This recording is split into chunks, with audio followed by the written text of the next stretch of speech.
আর এবার নজর রাখবো অগস্টের ঘটনা, প্রিয়াঙ্কু পান্ডের উপর হামলার ঘটনা, যেখানে গাড়িতে নির্বিচারে গুলির অভিযোগ ছিল। আক্রান্তের মোবাইল গুলি চলার ভিডিও দেখা গেছিল। হাইকোর্টের নির্দেশে তদন্তে এনআইএ এবং বিজেপি নেতার উপর হামলায় গ্রেপ্তার করা হয়েছে মূল অভিযুক্ত টিপুয়াকে।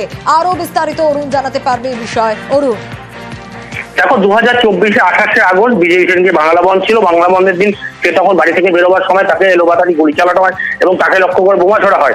এই ঘটনা তদন্তভার নেয় এনআইএ এবং সে সময় কিন্তু তারপর এনআইএ তদন্ত নেওয়ার পর 15 জনকে গ্রেপ্তার করা হয়েছিল। কিন্তু এই ঘটনায় যে মূল অভিযুক্ত যে গুলি চালাচ্ছিল সে কিন্তু অধরা ছিল, তার নাম টিপুয়া।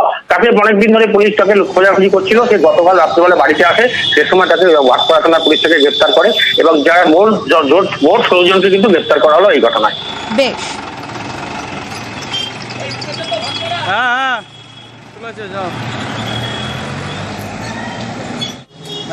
আমার মনে হচ্ছে এরপরে অনেকগুলো তথ্য বাইরে চলে আসবে যে কিভাবে আমার মর্ডার করা চক্রান্ত হয়েছিল, কারা কারার সঙ্গে যুক্ত আছে, কারা টিপ দিয়েছে, রেকি করেছে, কারা জিনিসপত্র দিয়েছে, কারা কোনভাবে এদেরকে সাপোর্ট করছিল, সে সবগুলো এবার আস্তে আস্তে করে বেরিয়ে যাবে। ঘটনাস্থলে যে 50 থেকে 55 জন লোক আমাদের গাড়িকে কনভেকে আটকিয়ে যে বোমা ছাড়াতে আরম্ভ করে গুলি চালাতে আরম্ভ করে, তার মধ্যে টিপুয়া মেন লিডার হিসাবে ওখানে দাঁড়িয়েছিল।